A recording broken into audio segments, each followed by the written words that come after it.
اللہ علیہ فرماتے ہیں علم ہمیشہ اس لیے سیکھنا کہ اللہ تبارک و تعالیٰ تمہیں اس کا نفع عطا کرے اور پھر آگے بڑھتے ہیں. تو آپ فرماتے ہیں جب علم سیکھ لو تو پھر نہ اللہ رسول سے عشق کرنا. فرماتے ہیں پھر نمازیں پڑھنا آسان ہو جائے گا, روزے رکھنا آسان ہو جائے گا, قرآن مجید پڑھنا آسان, محبت کرنا. اور آپ نے مثال دی, جہاں بھی کوئی بات سمجھاتے ہیں ایک مثال دیتے ہیں. مثال دی, فرمانے لگے حضرت عبداللہ ابن مبارک رحمۃ اللہ تعالیٰ علیہ فرماتے ہیں میں شروع میں ایک عورت پہ عاشق ہو گیا تھا. سمجھانے کے لیے بات کرتے, عاشق ہو گیا تھا ایک عورت پہ.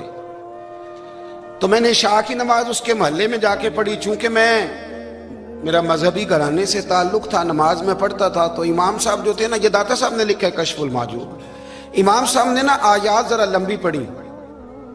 تو میرے دل میں خیال آیا کہ مولانا آپ تو فارغ ہیں, تو ہمیں تو اور بھی کام ہے.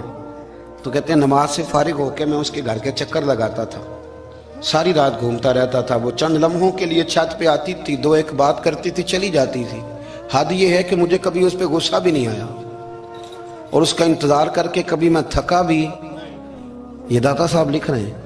حضرت عبداللہ ابن مبارک فرماتے ہیں ایک رات میں گیا, اسی طرح میں نے نماز پڑھی, پھر میں اس کے گھر گیا. میں ساری رات, سردیوں کی ٹھنڈی رات, 11-12 گھنٹے اس کے گھر کا طواف کرتا رہا, معاذ اللہ چکر لگاتا رہا.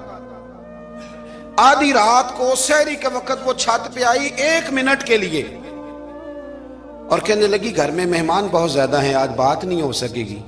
حضرت عبداللہ ابن مبارک فرماتے ہیں کہ میں جب واپس لوٹا تو نہ مجھے اس پہ غصہ تھا, نہ مجھے تھکاوٹ تھی, بلکہ میرے دل کے اندر اس کے لیے محبت بڑھ رہی تھی. میں کہہ رہا تھا کتنی اچھی ہے بیچاری, اتنے راش میں بھی اور اتنی مجبوری میں بھی 1 منٹ کے لیے چھت پہ آئی ہے, پھر بھی مجھے اس سے پیار بڑھ رہا تھا.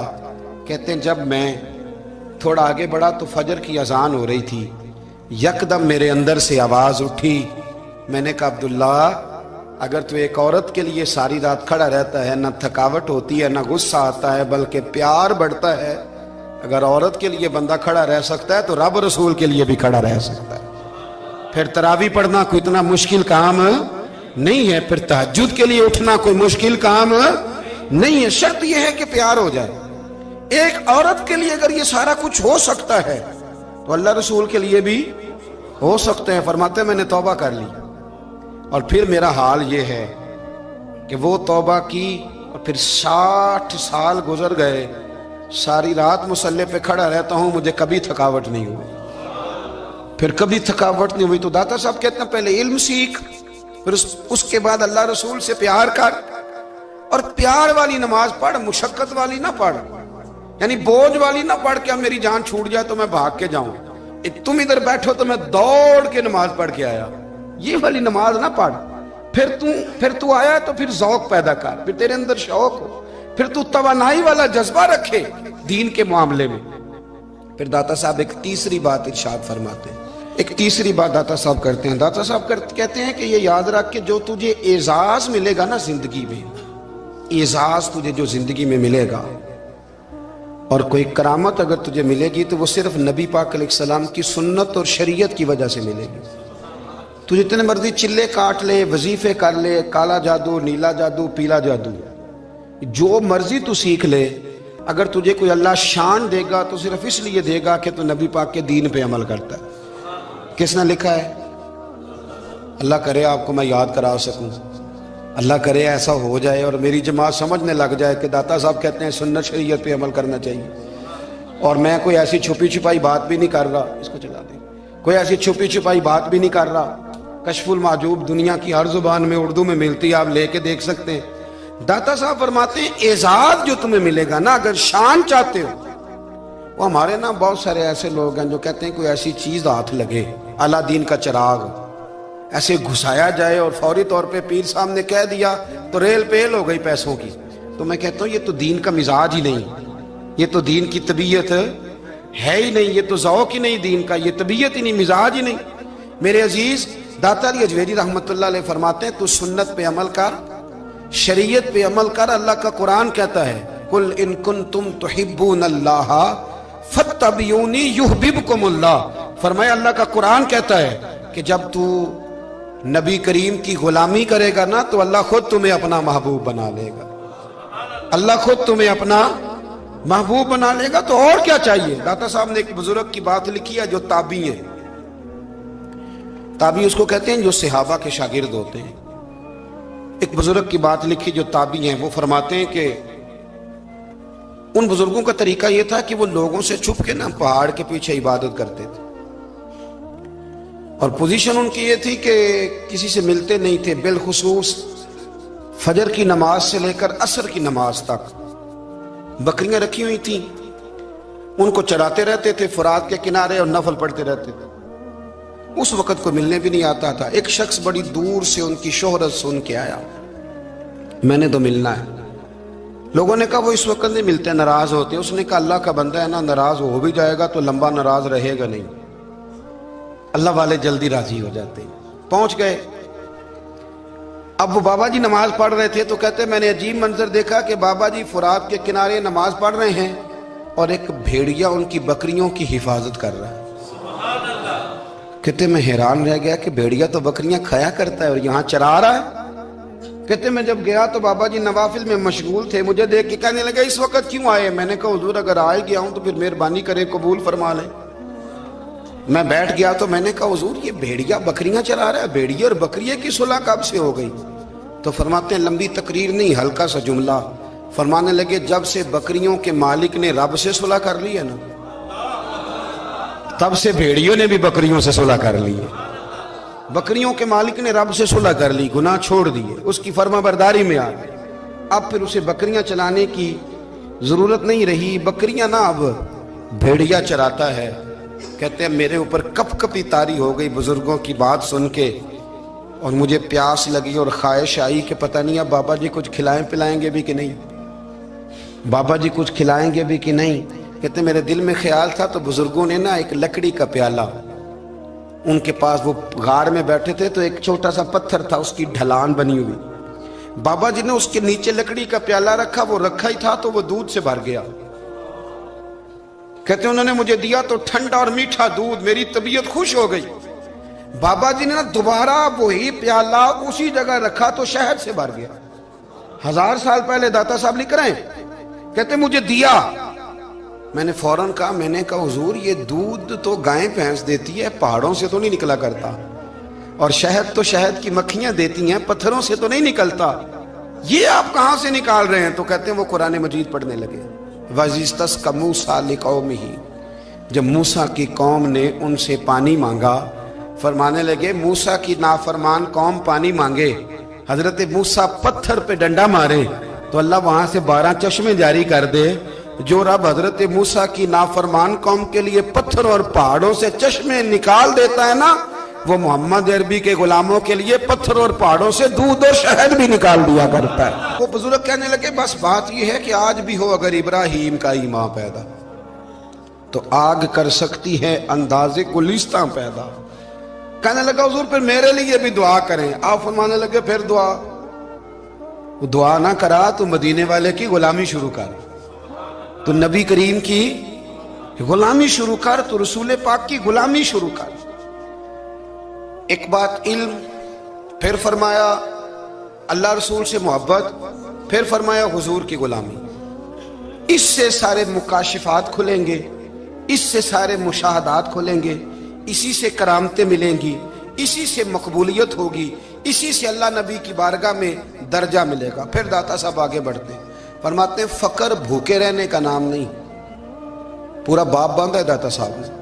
فرماتے ہیں فقیری بھوکے رہنے کا, اور کیا بات ہے. کئی دفعہ میں نے کشف المعجوب پڑھی, کئی دفعہ پڑھی, اللہ جانتا ہے, لیکن جب پڑھتے ہیں نہ کوئی نئی بات ہی ملتی. رات پڑھی تو ایک نئی بات سامنے آئی. داتا صاحب نے نا حضرت ابوبکر صدیق کا ایک قول لکھا ہے. حضرت ابوبکر صدیق اللہ کی بارگاہ میں دعا کرتے ہیں, کہتے ہیں یا اللہ مجھے پیسے زیادہ دے. اللہ اکبر, انداز دے کے داتا صاحب نے لکھا یا اللہ مجھے پیسے, اللہ مجھے مال زیادہ دے پر مالک مجھے مال کی محبت نہ دینا. عجیب دعا ہے بھئی یہ بھی, اللہ پیسے دے پر پیسوں کی محبت. اب داتا صاحب نے لکھا ہے ناراض ہونا ہوا تو داتا صاحب سے ہونا. داتا صاحب کہتے ہیں میں نے ایسے امیر دیکھے ہیں جن کے پاس دولت تو ہے پر انہیں دولت سے پیار نہیں. میں نے ایسے غریب دیکھے ہیں جن کے پاس پیسے تھوڑے ہیں پر پیسوں سے عشق کرتے. یہ داتا صاحب نے لکھا ہے.